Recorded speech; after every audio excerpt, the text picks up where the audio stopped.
Bandang alas 11 ng umaga nitong Miyerkules, October 11, nang makatanggap ng tawag ang Bacoor City Police mula sa barangay official ng Barangay Molino 5, Bacoor City, Cavite, kaugnay na natagpo ang patay sa lugar.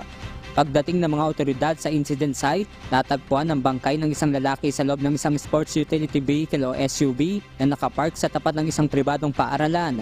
Kinilala ang biktima sa pangalang Dennis na natagpuan nakasadlak sa likuran ng passenger seat.